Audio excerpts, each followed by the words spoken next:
안녕하십니까.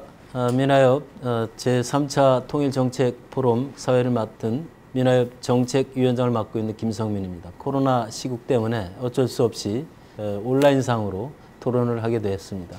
2008년 우리가 평창 동계올림픽 이후에 4.27 남북정상회담, 9.19 또 평양선언을 통해서 우리 한반도가 평화 해빙 무드로 가는 게 아닌가 그렇게 큰 기대를 했었습니다.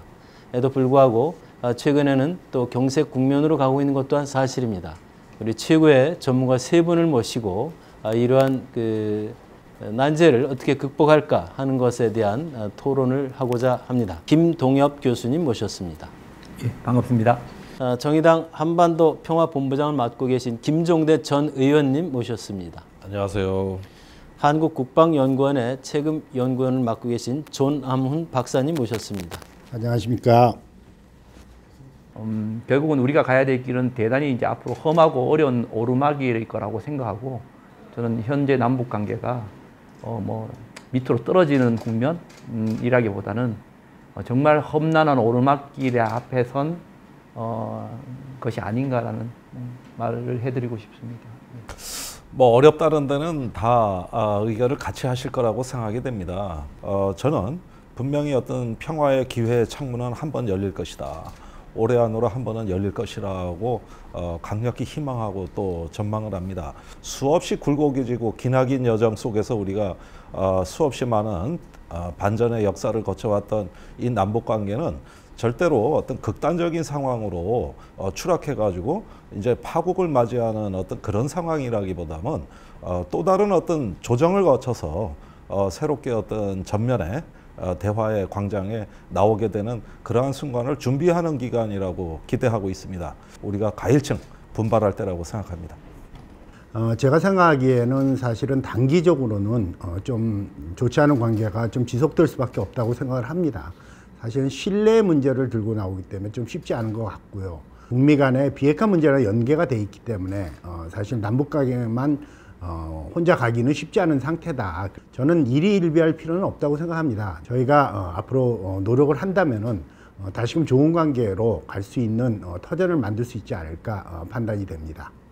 최근에 우리 북쪽의 대남 강경태세 돌입에 대해서 좀 여쭙고 싶습니다. 정부의 대응은 어떻게 할지에 대해서 좀 여쭙고 싶습니다. 지금의 국면 자체가 단순히 북이 이야기하는 전단살포 문제만을 이제 원인으로 보기는 대단히 어렵습니다. 그게 대단히 중요한 문제이긴 하지만 전단살포 문제는 분명히 판문점 선언의 2조 1항에 포함되어 있는 것입니다. 그러니까 어떻게 보면 남북 정상 간에 맺었던 합의의 불이행이라는 측면으로 이제 봐야 될 것 같고요. 지난 어떤 2년 전으로 돌아가 보면 그 당시에 이제 한반도의 봄, 평화가 가능했던 시점이 용기라는 것이 있었고 그 용기를 믿어준 신뢰가 있었거든요.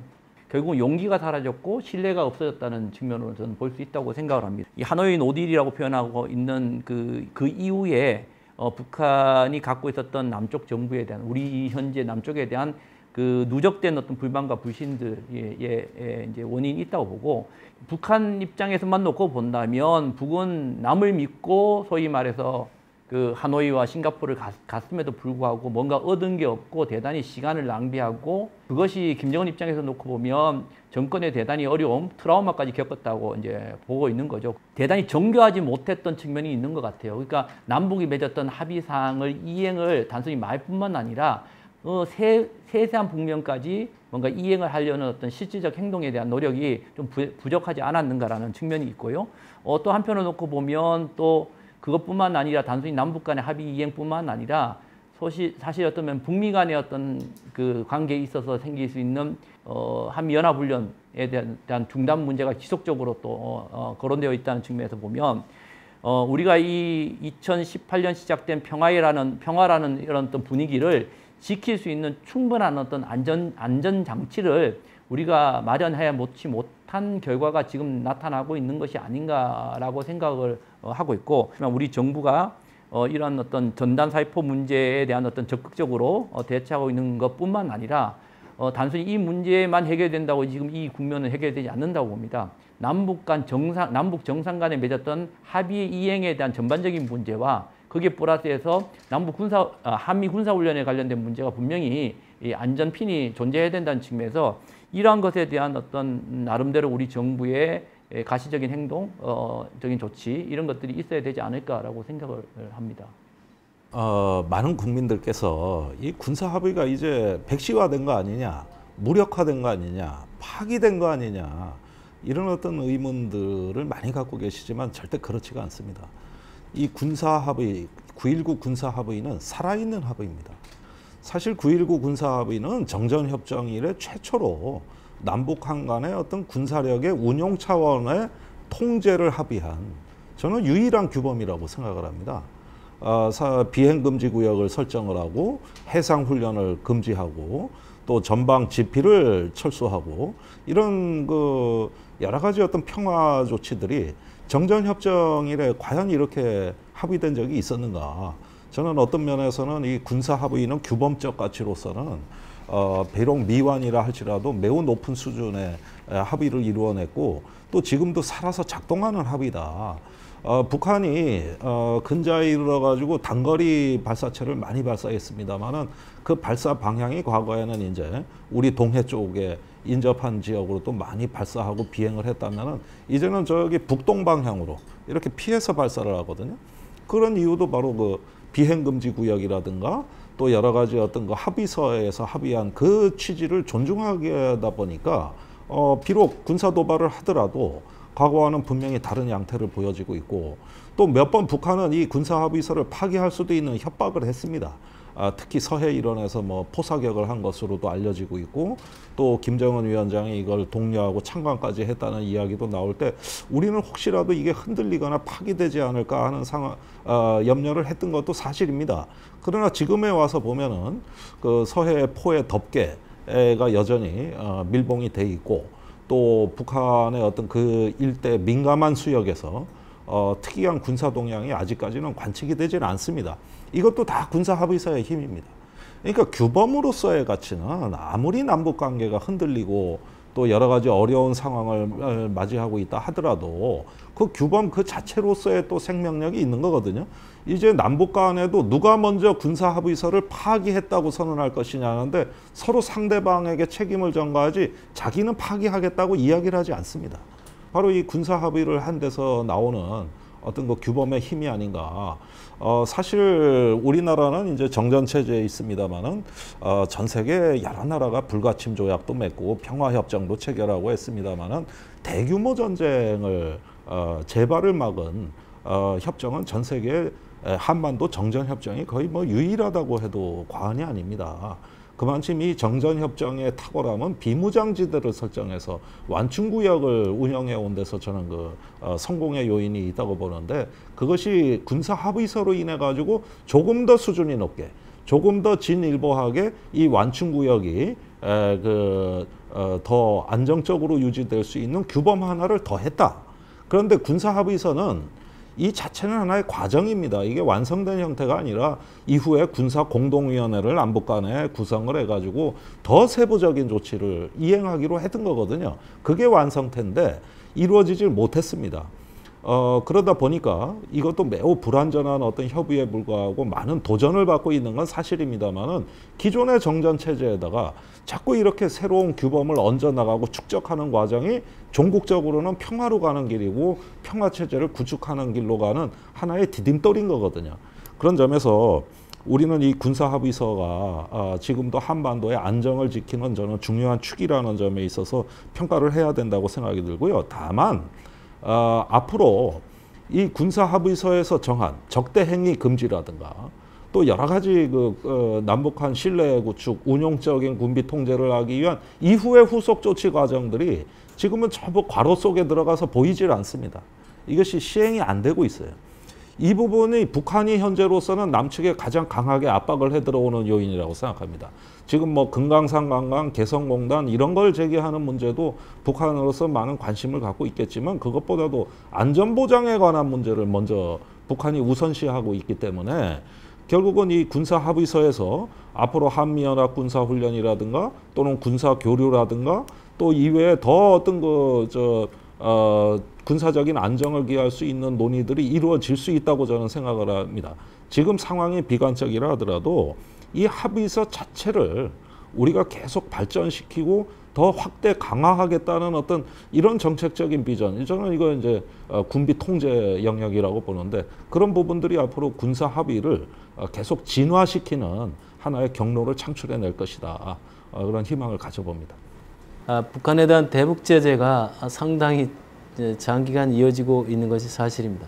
그러다 보니까 또 코로나까지도 겹치고 그런 여파로 인해서 북한이 최악의 경제 상황을 맞고 있는 게 아닐까 그런 예상이 되는데요. 현재 김정은 체제의 어떤 생존 전략이라고나 할까요? 그리고 또 계속 자력경생 도모라든지 하는 그런 선언 자체가 대남 전략 중에 하나라고 생각이 되는데 전반적으로 좀 어떻게 평가하고 계신지 좀 여쭙고 싶습니다.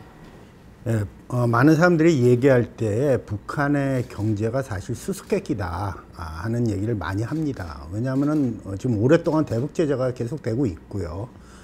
그러다 보니까 규모가 많이 줄어들고 있는데도 불구하고 사실은 경제가 또 돌아가고 있거든요. 거기다 최근 들어서 코로나가 되면서 그 방역 시설이라든지 보건 시설이 좋지 않은 북한 자체가 사실 중국으로부터 국경을 막아놓은 상태에서 사실은 중국과 북한 사이의 밀무역이라든지 이런 것들이 훨씬 줄어들었죠. 저희가 보통 경제를 얘기할 때 두 가지를 많이 봅니다. 뭔가 하면 첫째는 북중 간의 무역이 어떻게 되느냐. 이거는 이제 중국의 해관 통계를 통해 가지고 알 수 있는데 보면은 작년까지만 하더라도 무역 규모가 그래도 줄어들긴 줄어들었지만 어느 정도 유지를 하고 있었는데 올해 들어서부터는 굉장히 많이 줄어들었습니다. 특히 수입이 작년에 비해서 많이 줄어들어서 이제는 수출과 수입 전부 다 옛날에 비해서 거의 뭐 10분의 1 정도밖에 안 되는 수준을 유지하고 있죠. 두 번째는 저희가 뭘 보냐면은 보통 북한의 시장에서 물가가 어떻는지 환율이 어떤지를 봅니다. 보는데 그것도 사실 1월에서 4월 사이에는 상당히 불안정한 모습을 보였었는데 5월, 6월에는 상당히 안정적인 것으로 돌아서고 있습니다. 그러다 보니까는 코로나와 대북 제재에도 불구하고 경제가 완전히 망가질 정도로 악화된 것은 아니다 하는 의문점이 들거든요. 그래서 어떤 것들이 있느냐. 그래서 이제 북한이 자력 경생을 하고 있는데 그런 것들이 약간의 효과가 있는 것 같고요. 또 확인은 되지 않았지만은 한쪽에서 들려온 얘기는 중국에서 북한의 식량 지원을 뭐 80만 톤을 했다 이런 얘기도 들려옵니다. 그런 것들이 북한 경제에 이제 도움이 되겠죠. 그런 면에서 북한의 경제가 악화된 것은 맞지만은 아직은 감내할 수 있는 수준은 되는 것 같다고 생각이 됩니다. 북한이 현재 상태가 이러한 경제 상황에서 한국한테 지원을 요청할 정도의 상태냐, 이게 이제 많은 사람들의 관심사인 것 같습니다. 저는 북한의 전략상 그리고 경제상 아직은 북한이 그렇게 하지 않을 정도의 상황이라고 생각을 합니다. 일단은 아까 말씀드린 대로 수입이나 지원을 통해서 물자를 확보를 하고 있고요. 조금 그리고 현재 남북관계상 그리고 대미 전략상 남한으로부터의 지원이나 인도적 지원 같은 거를 계속 거부하는 그런 상태를 가져가는 것이 좀 더 이득이라고 생각을 합니다. 그래서 이러한 것들을 힘을 응축해 놨다가 대선이 끝난 이후에 또는 거기에 다가갔을 때에 북미 관계가 정리를 한 다음에 남북 관계를 뒤따라가면서 개선하려고 하지 않을까 하는 생각이 들고요. 그러다 보니까 지금은 인도적 지원 자체도 쉽게 이루어지지 않을 것이라고 생각을 합니다. 걱정이 되는 것은 사실은 그 해관 통계를 보면요, 중국에서 북한으로 들어가는 비료 수입이 굉장히 많이 줄었습니다. 북한의 작물 생산은 중국으로부터의 비료 수입에 굉장히 영향을 많이 받거든요. 그래서 혹시나 식량 생산이 많이 저하되지 않을까 걱정이 되고 국제기구에서도 그런 얘기를 많이 지적을 합니다. 그렇다면은 그러한 것들이 사실 걱정되는 것이고 그러한 문제들을 북한이 극복할 수 있느냐, 컨트롤할 수 있느냐가 남북 인도적 지원을 중심으로 하는 남북 관계의 변화를 결정하는 요인이 될 것이라고 생각을 합니다.